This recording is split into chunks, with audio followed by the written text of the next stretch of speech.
Welcome, listeners. I'm Joyce Jonathan Crone, and this is Station to Nation. We can no longer live in disbelief and complacency. It is our responsibility to unlearn what we were all told. My hope is that people will act on the truth that they learn and to learn from one another, to include and not exclude, understand who we are. Sego, I am Red Girl Rising. So now you know the truth. And what are you going to do with it? Change the world! One more time, super loud. What are you going to do with it? Change the world!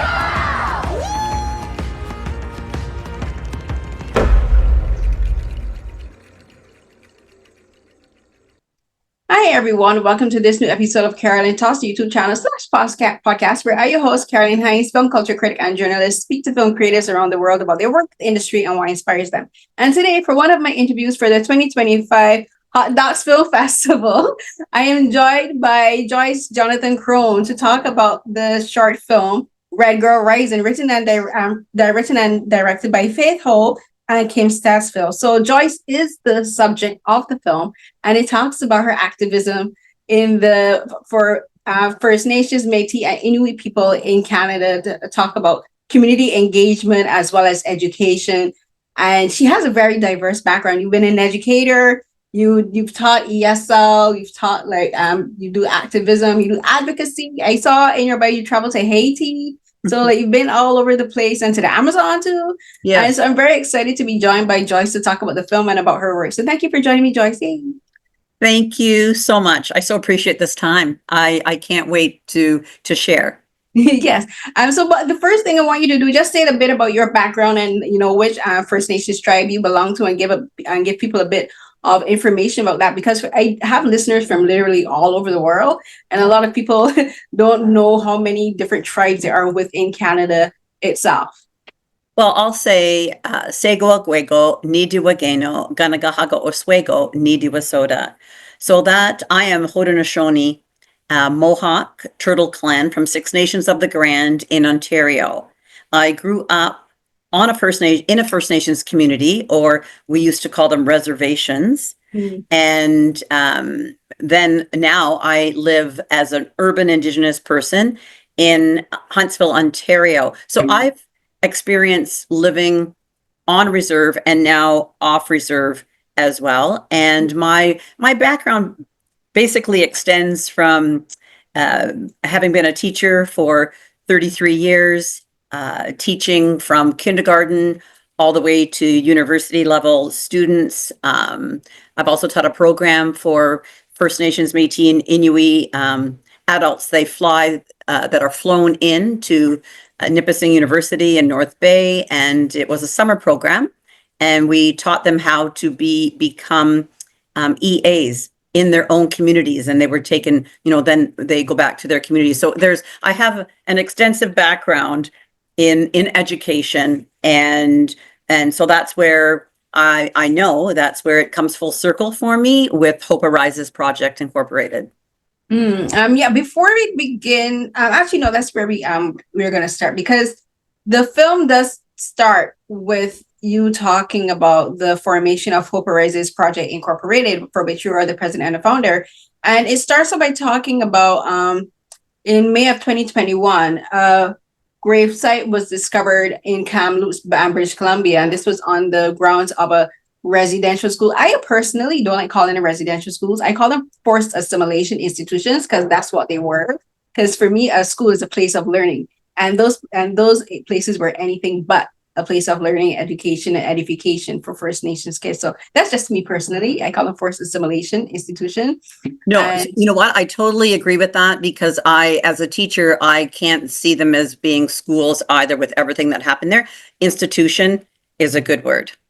Yeah, and I remember I was in 2021, so I was home actually, because I was recovering from COVID, and I remember the news broke, and they were saying that they found a grave site where they possibly over 200 children's remains were found. And I remember that was on social media. It became it blew up on social media because so many people from the indigenous communities were like grieving, and they were talking about like, how could this be? But then it was also like, how could it not be? Because so many children were taken from their families, millions of kids were taken from their families and from their homes and put into these schools. And so many of them did not return. And it was like, where did these kids go? So it was almost like, this is almost a given, because there was never really any explanation by the Catholic Church and the Canadian government. So I want us to start there, because that was the impetus of the Hope Arises project. That revelation from that news story. So talk to me about the first thing that ran through your head that day. I know it's a lot, but like, no, it's not. It's a lot to think about, but I've gone through it so many times. And as an educator, and having taught Indigenous studies to students who were then going on to university the next year, we actually went to the residential school in Brantford, Ontario, that my grandfather went to. And so I taught about children being taken to residential schools prior to the news of the world news of the 215 children from Kamloops, BC, being found. It just wasn't one grave. It was, the infrared radar that they used to find the pinpoints of bodies underneath the ground at this institution. And so that news broke. And when that news broke, it was Canada's dark secret. It was a history in history of Canada that was pushed under the carpet, that was not to be revealed, and was not actually even really talked about, even a lot with Indigenous people, because we were told to be quiet. We were told to pretend to be white. We were told to speak English. And again, it's that trauma, that intergenerational trickle-down effect of trauma that happened. So when I found out, I was actually in Vancouver, and my son lives in Vancouver. And so I wanted to go there. But I was leaving in the next couple of days, and I just felt compelled to do something.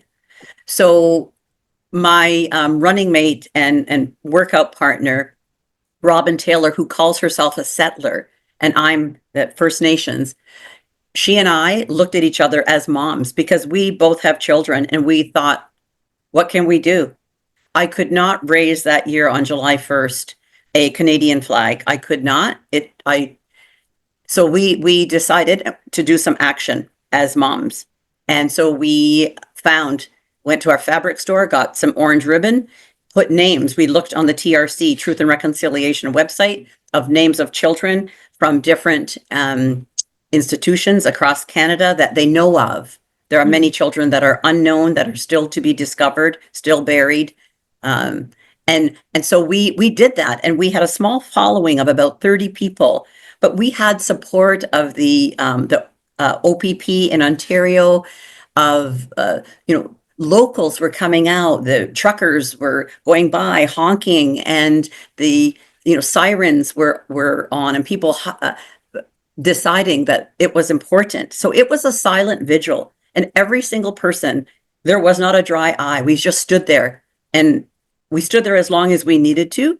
And so that was the first year we did that, and we knew that there's support. There are people who actually care about this, what happened. And so that has built over time, and it built to 100 people the next year. And the third year, another community, we stood on an overpass to our highway that connects Toronto to Muskoka in Ontario. And so the next community to us is Bracebridge, Ontario, and they decided to do the same thing as well. So it became our foundation, our Orange Ribbon campaign, and what those ribbons stand for in the lives of each child. And so we use that as part of who we are as Hope Arises. I wanted to ask you, what is the significance of the color orange in particular? Because I always wondered about that. What exactly is it about orange that it signifies? Yes. So September 30th is Orange Shirt Day. And it is also National Truth and Reconciliation Day. And there was a little girl, Phyllis Windat, who had an orange shirt on, and she was taken to residential school, and that orange shirt she was given by her parents and was taken away. And if people know of what happened at residential school, you were not only unclothed, you were treated as an animal, and your hair was cut, your clothes were taken away, your identity, you were severely punished. So many, young girls were raped, and children. There's just so many details that are horrid that you can't imagine that happened. And so this young girl was in residential school, and so that Orange Shirt Day of September 30th is vital. It's really important across this country, and not only a one-day check day, but it's a vital day to say, I'm not just wearing an orange shirt or carrying an orange ribbon. I'm going to do something about this in my life and become an ally and an advocate for First Nations, Métis, and Inuit people. So that's where my passion comes, to educate and to teach non-Indigenous people who we are and what we stand for. And I'll just stop my rant. No, and the reason I asked you, because I wanted you to address it personally, because Yes. it is because it is very important, because it is an event, the recognition of the Truth and Reconciliation Day, and that day I would call it also Day of Remembrance, September 3rd. Yes. Is done in all of the schools here. I work at a junior public school here in Toronto. I worked there for, I think, almost 10 years. And every year that was a part of our part of the school programs, same thing as how they would do programs for Black History Month, Yes, and so on and so forth. But the thing is that always fascinates me about Canada is, I always say that Canada has done one of the best marketing jobs for any country, in a way to change the public perception of the country, especially for people on the outside. And the way I say that is, there's very few films marketed outside of Canada that talks about the residential schools, that talks about the violence that took place there. That there's very few programs that talk about how violent European colonialism was in Canada, about the genocides that took place. They don't even really refer to it as genocides. They don't even refer to genocides. There's almost this glossing over of that particular violent history of Canada. When they talk about violence and wars, they talk about the War of 1812, which was more about Europeans, about fighting with France and fighting with the US. But they don't really talk about, before you got to the War of 1812, you had the Europeans, the French, and the British, and they were fighting and killing and genociding the First Nations people, the Indigenous people. And I mention that because I always want people to understand in Canada how people on the outside perceive Canada. And a lot of that has to do with the marketing of how Canada is literally marketed to the outside world. And it was only when I came here, because even though I've read war history and I understood about the genocide and everything before I even immigrated here in 2009, it was only until after I lived here and I've spoken to people in Indigenous communities as well as other communities, and we really started to pay attention to Canadian media, that I really understood how suppressed that part of Canada's history, that violence is suppressed in the media purposely, but not only in the media, but also even in the schools. They don't really talk about genocide and the violence of the genocide itself. They don't really talk about how millions of the Indigenous people were wiped out. They don't talk about the residential schools as a violent institution. And in talking about media, there's very few films that I've seen that actually talk about the residential schools as being violent institutions. And one of them, I have to look at it because I can't remember the name, was a film called Indian Horse. So that was that's from 2017. And that's one where they show you the perspective of a young boy who was in one of those schools, but he wants to be an ice hockey player. And he's like, how do I balance these two sides of myself? My indigeneity, but also wanting to play this sport dominated by white men in this space, And so there's very few films that talk about that. And it shows him being beaten, in school. And it shows the kids that he would talk to one day are there, and the kids the next day they're gone. and I think we need more films like that, Yes. So that's why I was glad to There's talk to you, because your film addresses that in this documentary. Yes, and there's a couple of films out there for people to take a look at. I used to show this one in my classroom. We Were Children is an excellent film, and also I'm sure we'll get to it. But Faith Howe, one of the two film producers, Faith and Kim Stafford, Faith produced a film called The Nature of Healing, which addresses. It's a documentary that addresses and speaks to and with survivors of the Mohawk Institute, or the Mush Hole in Brantford, Ontario, which is where my grandfather went, and which is where her relative went as well. So that is definitely, it's an international award-winning film, which looks directly at the impact on survivors. And you're right that the G word people don't like to say, or the A word, genocide or assimilation, because those words were not recognized as part of Canada. And so the fact that we were seen through the media and through politics as a peaceful, welcoming country, I would say yes. I love the fact that right now, what's happening in this country is a unification and looking at national sovereignty that we've already experienced as Indigenous people, First Nations, Métis, and Inuit people in this country. So we may need to come to the table and be asked our opinion about this with equal footing, because we've already gone through it. We've already been suffering through this in our own country, and now the country itself is experiencing the same thing. Yeah, and the thing that always gets me is that, like you said earlier, like they said that I didn't even say discourage, because that's too soft a word. They forced Indigenous people to speak English, to do away with, to discard their culture. They cut the children's hair, made them wear European clothing, speak with English accents. So that's why you get like this interesting, like Canadians have this very interesting dialect, and a lot of that comes from that. And I always say, like, before we began recording, like, I relate a lot to this, because being a Black person from the Caribbean, that's what happened to my ancestors. They were kidnapped, taken to different countries, to the Caribbean, to South and Latin America, North America, of course, and all different parts of Europe, and made to wear European clothing. They're forced to learn to speak English, because not only because that was for the comfort of the colonizers, but it was a form of communication, because that was a survival technique.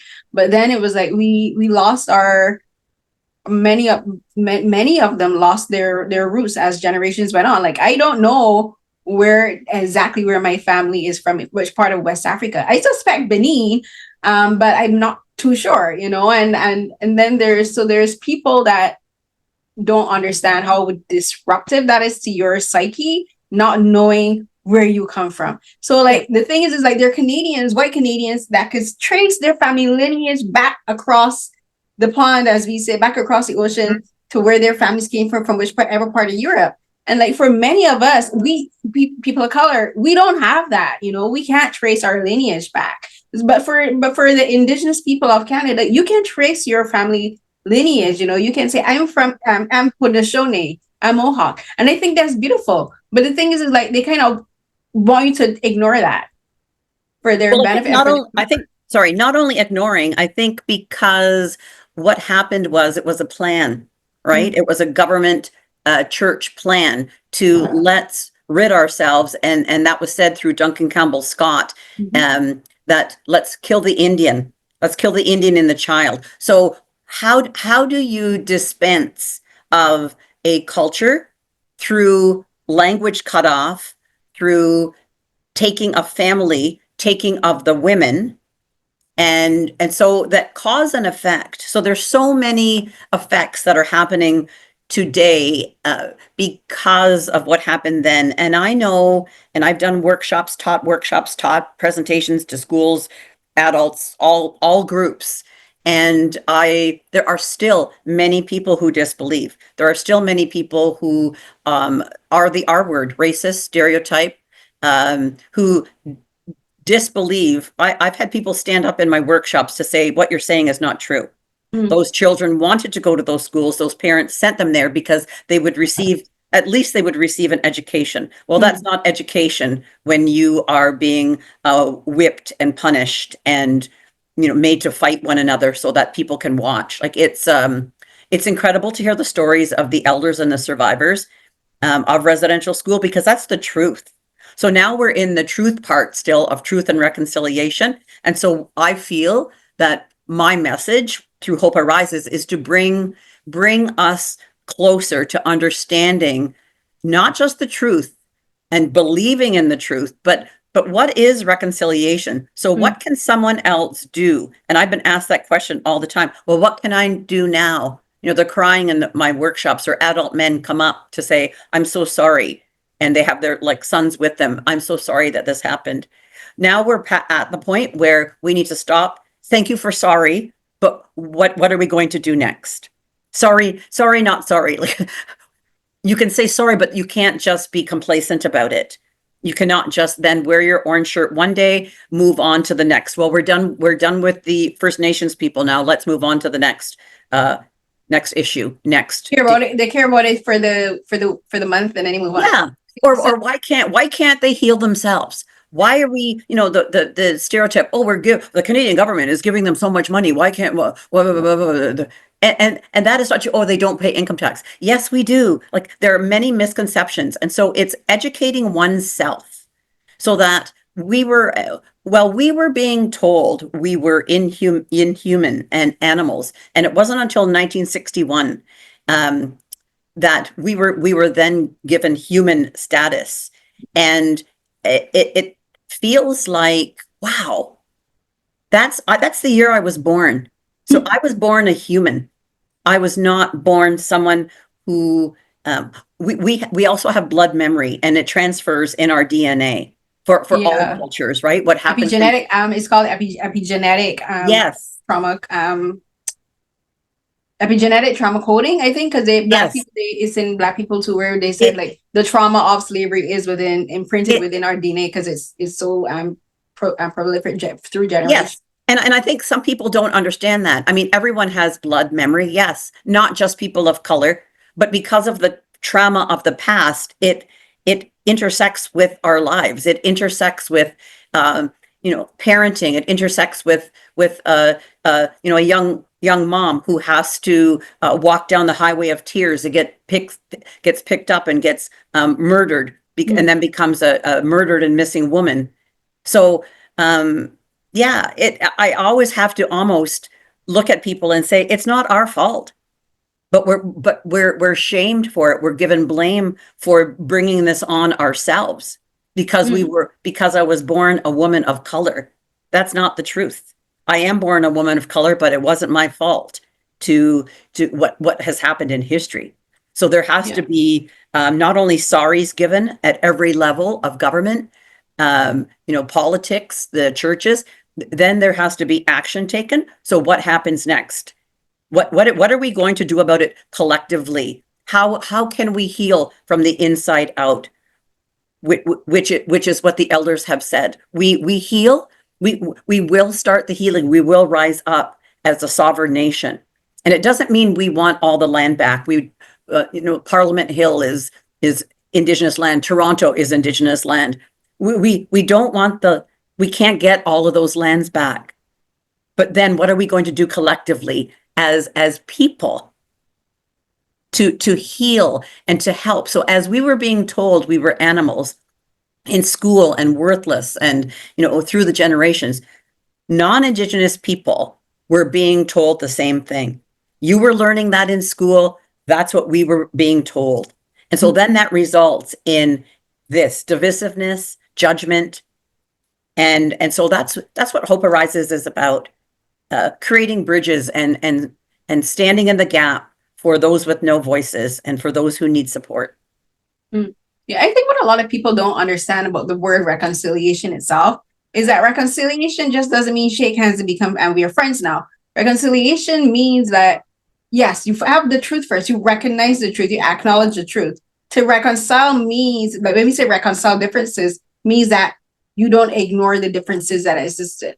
It means that you understand them, you internalize them, you understand where the person is coming from, and then you work together with them to make things better. And the thing is with the truth and reconciliation process with regards to like indigeneity and indigenous rights and indigenous identity, is that for many people, for many non-indigenous people, is like they think reconciliation means just moving on. But it's like for instance, you use the example of the father apologizing to you with his son, and it's like, yes, okay, you apologize. What exactly are you apologizing for? Why are you apologizing? Is it because you're just feeling emotional in the moment, or do you have true, not only regret for what was done in the past, but you regret what is being done now?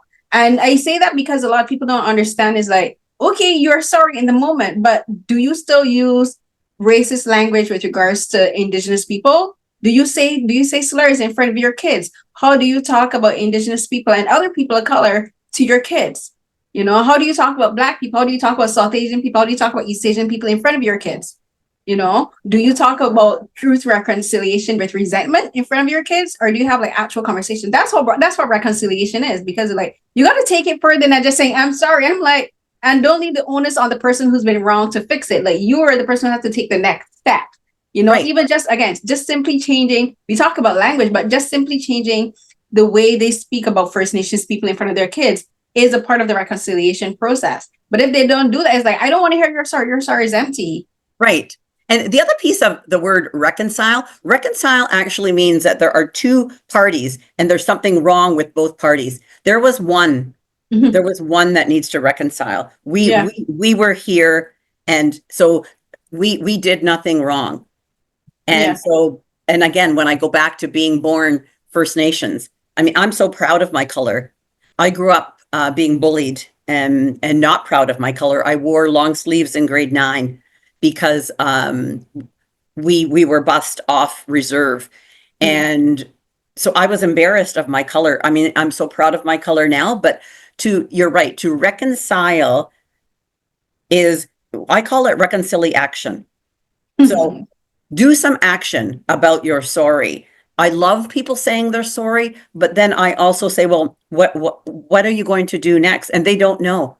There are many Canadians who still don't know what to do about it. And there are many Canadians who are still in disbelief. Like I sometimes feel like a broken record. So why is the onus on me as a person of color, especially as a woman of color, 12 times more likely to have violence against me?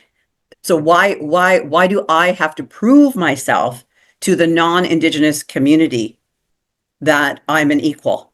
I should not have to do that in this day and age if we say who we are as Canadians. Yeah, and well, we could talk about this for so much longer. I know. Because the thing is like, okay, like I use the example of the father talking to his son, but it's not only just fathers and sons, it's just like friends, you know, like even if you're a stranger, say something, you look at them, be like I do that. I look at people and I'm like, I'm judging you for the thing you just said. So I want you to know that at least one person around you knows that what you said is wrong. And the thing is that there are many people who don't even do that. They just keep their head straight and they just walk, you know, and it's just like, we always say like change starts with me, you know, and that's very true because, and every action doesn't have to be big. It doesn't have to be broad. It can just be a simple like admonishment. Say, why would you say something like that? Address it, confront it. And that's like, so like I do it. And I think that for a lot of people, they also look at the whole truth and reconciliation movement as just strictly being between the government and the people rather than people to people. You know, they're like, oh, it's just the Canadian government that needs to have reconciliation with the Indigenous people. I'm like, no, you know, and that's like when we have like the film festivals, you know, they do the land acknowledgement before. But I'm like, okay, land acknowledgement is all fine, well and good, but how many Indigenous people do you have working with you? You know, why? Right. You know, like yes, you bring Indigenous films to the festival, okay, but what other year-round programs do you have? You know, it's like. And well, part of it is as well, Carolyn, we're the fastest growing population in this country, and so the idea that there is someone working beside you, someone in your office, someone you know where you work that is First Nations, Métis, or Inuit is likely true. And we on the inside are still learning how to say with pride, I am First Nations, I am Métis, I am an Inuit.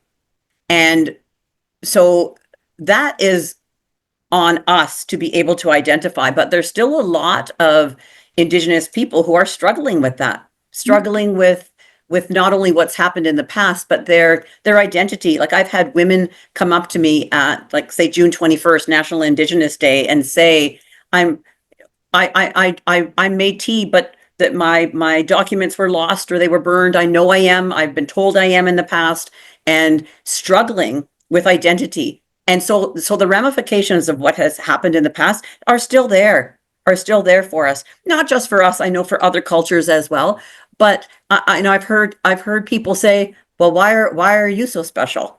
Why is being First Nation so special? Well, because number one, we're the original people. Number two, what's happened in the past. Number three, we want to move forward and we are the original stewards of the lands of Canada. So as climate change is happening, as things are happening around the world that are so traumatic, bring us to the table. Let us not only sit at the table, but let us be able to talk at that table. But it's also like question. I would always ask a person, what is wrong with me saying that me and my people are special? When we're kids, we teach them and say, you're special, because that's the build confidence in them. Yeah, that's the build confidence in them, right? And it's just like, but why would you discourage that from other people? Why do you get to be special? Why can't someone else say they're special, you know? And so what you're talking about is that it's about breaking the conditioning, saying that you're not special, to say, I am special. And that is hard to break. That is a condition, that is psychological conditioning that has lasted for generations. And it does take time. And it is even harder when you have people telling you shouldn't feel special. So it's just like, I want to move forward, but how can I move forward if you keep telling me that the step I'm taking forward isn't good enough for you or isn't good enough to please you? It's like, stop it. And and I agree. I totally agree with what you said earlier, that it's the fact that it's individuals. So it's learning how to not be complacent anymore. It's learning how to, listen to a podcast like this, read a book, start to get some education and understanding about how can we be change makers? How can we affect change in our, as an individual, in our region, in our community, in our province, in our country? Because that's my vision for my organization that has just achieved charitable status. And so my goal as the president and founder of Hope Arises Project is to not only spread the word, but to initiate and empower other little red girls who want to rise, empower children in school, empower that 80-year-old who has had stereotypes of their own. And so to help dismantle what has happened culturally to us. And I identify so much with people of color. A really quick story is where I live in Huntsville, Ontario. When I first started going there in the summers, we were cottagers, and starting in 2005, we'd take our kids up, move into our cottage, then go back and teach and come back every summer. And so I joined the gym there, and I was the only person of color at this gym in Muskoka. Finally, a Black woman joined the gym, and I said to her, come over here and stand beside me. And so then I felt unified. But until that point, I did not see myself reflected in my community. Now I do, because of the work that Hope Arises is doing, and because now Muskoka is beginning to become a multicultural community. But back then it was hard slogging, and we're just working at dispensing the stereotypes and working at creating bridges for people, so that those bridges, then they'll walk up to that line and say, this is important to me now. What can I do? Thank you so much, Joyce, for taking the time for talking to me about your work and the organization and just your own history and experiences. I really appreciate it. I genuinely do, and I wish you and the organization much success. Now that it's charitable, people go on donate. Yes, yes. The button will be there in about 3 days. There's going to be a button through Canada Help. So yes, I would love that. Thank you. Pumping our jam. Yes, do that. Thank you so much. And I won't be able to attend the festival in person, but I hope you have a fun time and that whatever discussions you have there for the Q&As and stuff are very thought provoking for people, and people listen and pay attention and walk away actually being reconciliatory. It's a word. I don't know. I know. That's okay.